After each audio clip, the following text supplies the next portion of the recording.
നമസ്കാരം. Raft of ഫുട്ബോളിലേക്ക് എവർക്കും സ്വാഗതം. കഴിഞ്ഞ ദിവസം കോട്ടിഫ് കപ്പിന്റെ ഫൈനലിലേക്ക് അർജന്റീന പ്രവേശിച്ച വീഡിയോ നമ്മൾ ചെയ്തിരുന്നല്ലോ. അർജന്റീനയും ഉറുഗ്വായും തമ്മിലാണ് ഫൈനൽ എന്ന് നമ്മൾ ആ വീഡിയോയിൽ പറഞ്ഞിരുന്നത്. ഇപ്പോൾ ഫൈനൽ കഴിഞ്ഞിരിക്കുന്നു. ഇന്ന് പുലർച്ചെ 2 മണിക്കായിരുന്നു ഫൈനല്.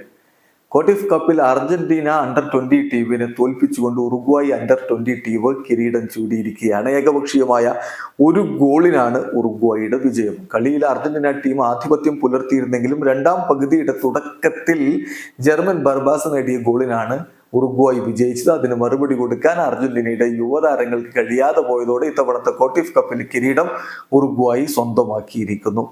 അർജന്റീനയുടെ ഈ കോട്ടിഫ് കപ്പിലെ മുന്നേറ്റങ്ങൾ നമ്മളൊന്ന് എടുത്ത് നോക്കിയാൽ അവർ ഗ്രൂപ്പ് ബിയിലാണ് ഉൾപ്പെട്ടിരുന്നത്. Mauritania, Levante, Valencia, ADH Brazil എന്നീ ടീമുകളാണ് ആ ഗ്രൂപ്പിൽ ഉണ്ടായിരുന്നത്. ആ ഗ്രൂപ്പിൽ നിന്ന് 3 വിജയവും 1 സമനിലയുമായിട്ടാണ് അർജന്റീന സെമി ഫൈനലിലേക്ക് എത്തിയത്. സെമി ഫൈനലിൽ സ്പാനിഷ് ക്ലബായിട്ടുള്ള എൽച്ചയുടെ അണ്ടർ-20 ടീമിനെ അവർ ഏകപക്ഷീയമായ 3 ഗോളുകൾക്ക് പരാജയപ്പെടുത്തിക്കൊണ്ട് ഫൈനലിലേക്ക് എത്തി. പക്ഷെ ഫൈനലിൽ ഉറുഗ്വായോട് തോറ്റു. ഉറുഗ്വായുടെ ഫൈനലിലേക്കുള്ള വഴി അല്ലെങ്കിൽ കിരീടത്തിലേക്കുള്ള വഴി എന്ന് പറയുന്നത് ഗ്രൂപ്പ് എയിൽ അവർ എൽച്ചെ, സൗദി അറേബ്യ, സെവിയ, VRL ടീമുകൾക്കൊപ്പമായിരുന്നു. അവിടെ 3 വിജയവും 1 സമനിലയുമായിട്ട് അവർ സെമി ഫൈനലിലേക്ക് എത്തുകയും സെമിയിൽ വലൻസിയയെ അവര് ഏകപക്ഷീയമായ ഒരു ഗോളിനെ തോൽപ്പിക്കുകയും ചെയ്തു. ഫൈനലില് അർജന്റീനയെ അതേ മാർജിനിൽ തോൽപ്പിച്ചുകൊണ്ട് ഉറുഗ്വായി കിരീടം ചൂടി. വീഡിയോ അവസാനിക്കുന്നു. ഫുട്ബോൾ ലോകത്തെ കൂടുതൽ വിശേഷങ്ങളുമായി റാഫ് ടോക്സ് വീണ്ടും എത്താം.